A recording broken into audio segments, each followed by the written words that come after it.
Do you feel like you've grown along with Midge in 2 seasons? Have 2 seasons of doing this character changed you? Absolutely. The idea of doing this show was one of the most exciting and terrifying things that I've ever been faced with. And Alex can certainly attest that I've been a neurotic mess through most of this process. Not really. You don't think so? Well, maybe your version of a neurotic mess. Okay. Well, It's the Gentile neuroses. It doesn't quite the appear the same way as the Jewish neuroses would. but it's been terrifying, but it has been an enormous learning experience. I've learned so much from working with Amy and Dan, from working with Alex. I try to ask Alex for all kinds of advice during stand-up, which you rarely give me, but... Well, it's impossible. It's impossible to say how Midge should. No, but I trust you. Yeah. Sometimes I've offered it. Yeah, you have, which has been so helpful. But usually Alex just tells me not to f*** it up. I do. Well, Alex, you're so freaking funny. Oh, wow. I mean, like I die. I was talking about the show, the comedy, how funny the two of you are with my TV writer this morning.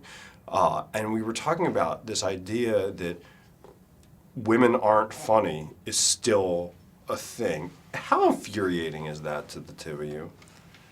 It's just exhausting. It's Yeah, like, why? What? Like, It's annoying. what are you talking about? And you've asked it again, so now you're off our list. No, I mean, You're not invited to the Hanukkah party. What? Make sure he's not invited to the Hanukkah party. Okay, well.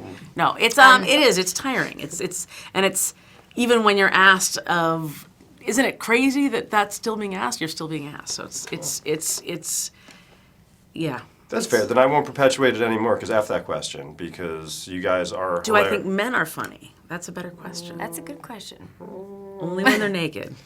Well, Midge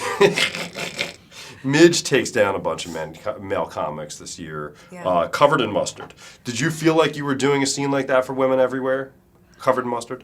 Oh, I don't know that I felt like I was doing it for women everywhere, but I think one of the things I enjoy about Midge, and I think it's sort of one of the things that makes her interesting and also sometimes frustrating, is that I don't think that Midge ever considers that she's potentially breaking barriers for other women. She's at this point really only looking to break those barriers for herself. She's noticing that this feels unfair, and I think that she will grow to realize how some of the things that she's saying and the way she's saying them can potentially help other women as well.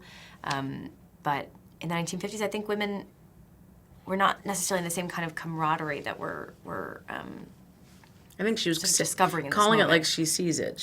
That's right. She was not editing. She's saying what she suddenly realizes something and says it out loud. That's and right. Yeah, there's no thought. It's Yeah, not there's- a planned. She's not takedown, thinking about how this will.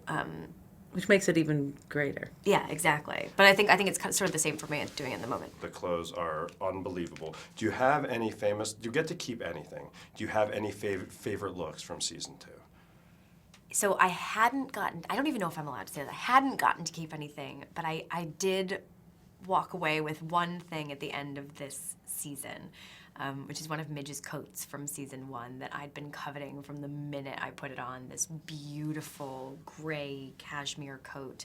I think I wore in that scene where we were watching the flute player. Do you remember that? No. Something in the gaslight. We're like, Why would you be watching- wearing a coat inside the gaslight? I think I came in from outside. Oh, look at that. Anyways, I stole it. But I will have to give it back if they need it again.